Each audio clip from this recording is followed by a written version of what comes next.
What's up, everyone? Welcome to another round of Young 78 Game Reviews.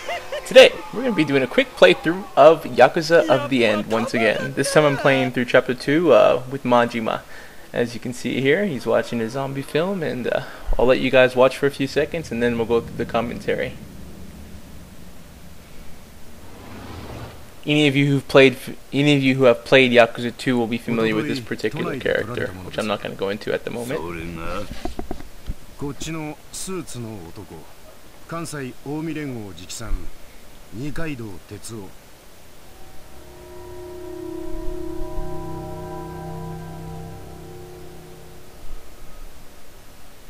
近江か。確かに気にはなるが、緊急で招集かけるほどか。I'll just go about saying he didn't quite survive Yakuza 2, so them seeing him is a bit of a mystery. I'll leave it at that, 誰だ。 so as not to spoil too much. 六代目、いかがだ。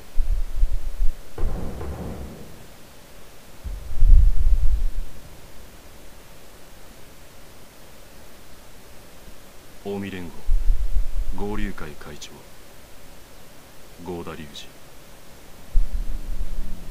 二。なんだとこいつ死んだはずじゃ。おい安住、どうないなっとんのや。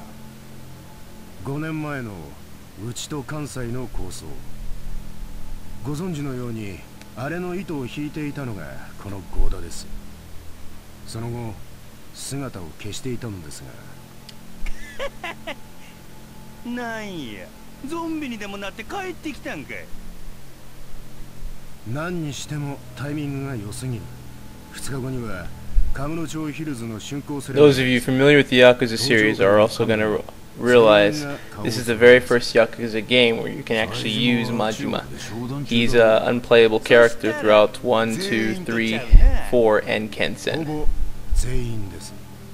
He's more or less your video game. He's more or less your villain slash good guy character, kind of like the Joker in some ways.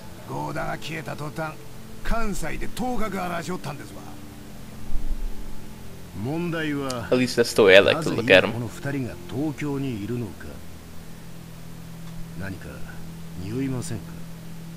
なるほど真島さん。Majima-san. ヒルズの竣工セレモニーには登場界の威信がかかっています。せやな。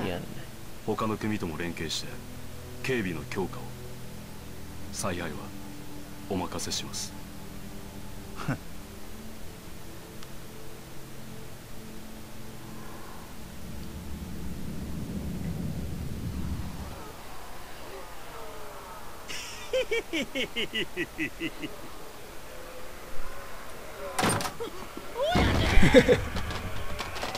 And so it begins. 何やっとんじゃ。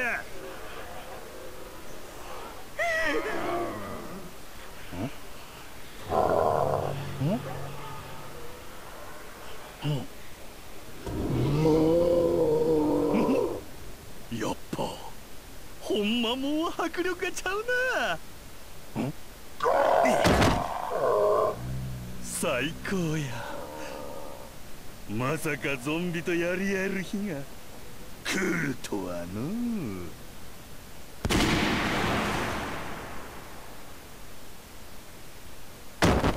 親父、早く死体出すぞ。行くで。がっかりさせんなや。 Alright, right off the bat, this game is really, really fucking cool. Any of you who can get your hands on this game, no matter what version you get, trust me, it's well worth it. So we're about to play through the very first level with Majima. As you can see, it's really cool. One thing I'll definitely say in the very beginning is these controls do take some getting used to. There are two different control schemes you can use. I actually recommend you go with the D scheme, simply because the A scheme is a little bit too confusing. Once you do get used to the controls, though, it picks up pretty quickly.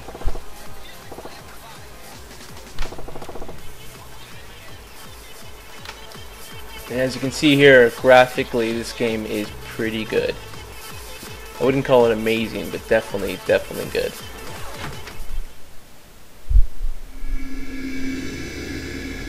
be perfectly honest, the graphics haven't really improved since Kensen, but Kensen is such a good looking game anyway, it doesn't really matter. One sad note about the game are the load times can get a little bit annoying, but they're bearable, especially given this type of game. Keep in mind, people, Yakuza meets Resident Evil, and I'm not joking in some of these bosses.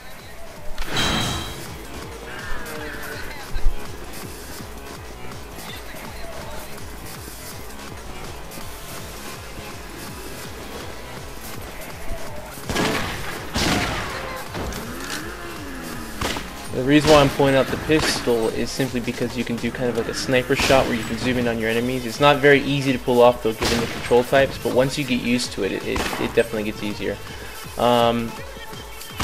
Highly recommend that when you do pick up the game, when you go into the menu system, you get to change the vertical and horizontal control schemes. And there are 3 different horizontal and vertical control schemes, because there are 3 different control schemes that you have to worry about in this game. The character controls, the tank controls, and I think it's also the sniper controls. Be careful about that. But once you get used to it, it's pretty easy. It just takes a while. The first chapter with Akiyama-san picks, it pretty much goes through everything you need to know. But some of the stuff it doesn't, which you'll have to figure out through the tutorial and the menu system and stuff. But we're not going to go through that today.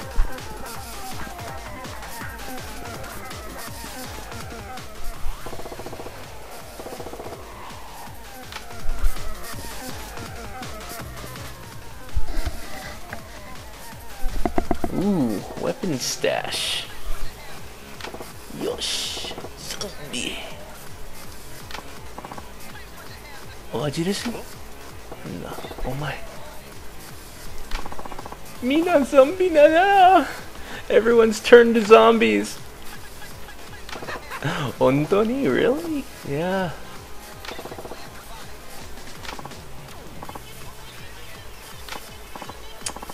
Ooh, he's calling Majima very tough.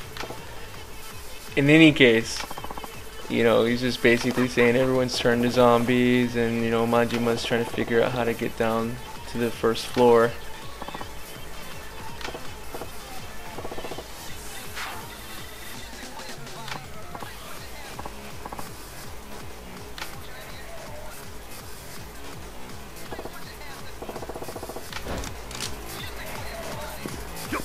Give me those weapons. Right. Weapons and health. Can never get enough of that stuff.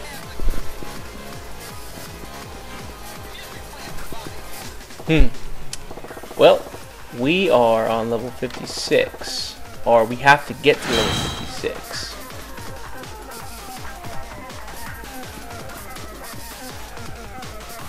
So, in order to get to the elevator, I do have to apologize in advance. There are going to be some points when I skip in this video due to the 15-minute constraints, just so we can go through the whole chapter, everybody. So sorry about that. Oh shit, turn around, boy. Oh, there it is.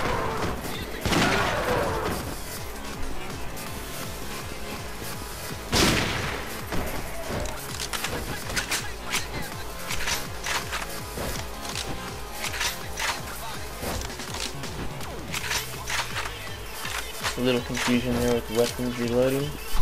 Not a big deal. Alright, now basically how the sniper mode works is when you put it into control scheme B, you have to hold the L1 button in order to control the first person mode or the third person mode. And then if you want to go into sniper mode, you have to hit the L2 and shoot as quickly as possible. But if you press the L2 button and the directional pad, it kind of screws the whole thing up. So that's where you have to be kind of careful. With the L2 button in the sniper mode, you get kind of an auto aim. Alright, now this guy lets out some kind of lethal gas. His name is Meteba. I have no idea what it means though, Meteba. But oh shit, what do you think about?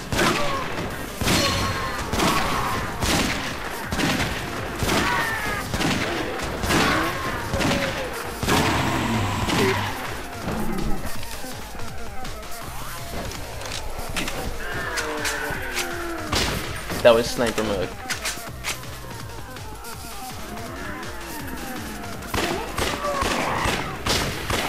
So right now I'm in third person mode. You see me running around aimlessly, that's just the normal control scheme.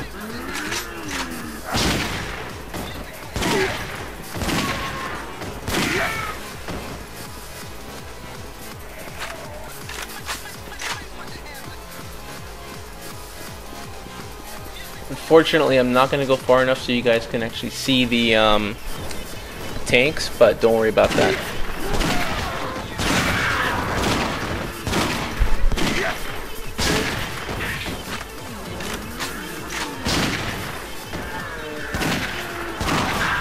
I'll try and do a second round of playthroughs. Now, another thing you have to worry about is there are some, there's not some, there are many zombies who have special abilities which you have to look out for. This particular zombie is a skater. He's just annoying. He likes to bounce around all over the place.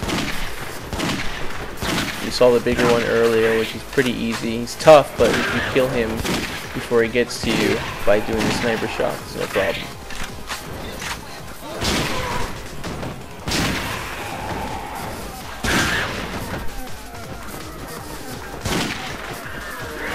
Now, if any of you are familiar with the older Yakuza games, you're also familiar with heat mode. This game also incorporates heat mode into the shooting scheme. It's a lot different than the original, but it's kind of the same concept. When you get into a certain, I don't think I pull it off in this playthrough, but when you get into a certain spot, you hit the triangle button, and heat mode will occur, and then you have to quickly press, you know, some buttons to enable it. Now, this is one of the bigger enemies you have to face off of. And he's very easy. All you do is you sniper shoot, sniper shoot, sniper shoot. And it's pretty easy to kill. But he is very strong, so you have to be careful about getting too close to him.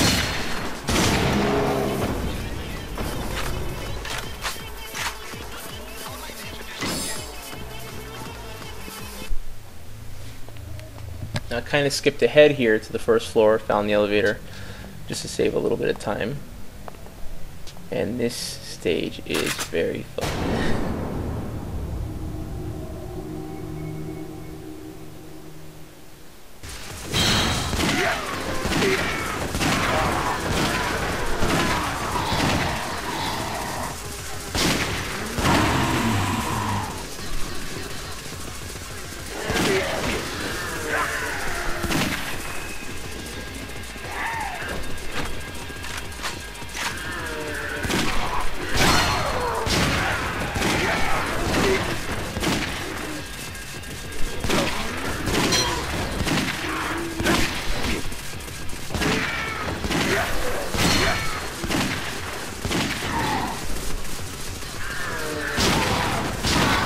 Now, I did compare this game to Resident Evil, but I also like to compare it to Dead Rising, because it has a very similar feel to it, in that you're kind of being overwhelmed by zombies, but it's not really a scary game, it's more or less a fun one. It does have its moments, though.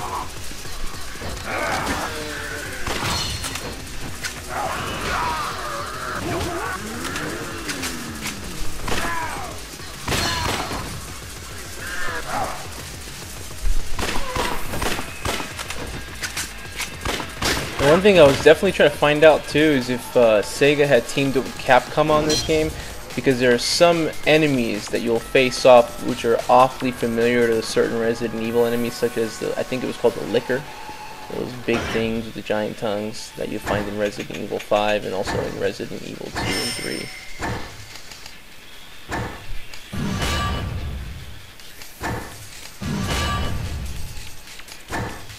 As you see, I'm upgrading my character here.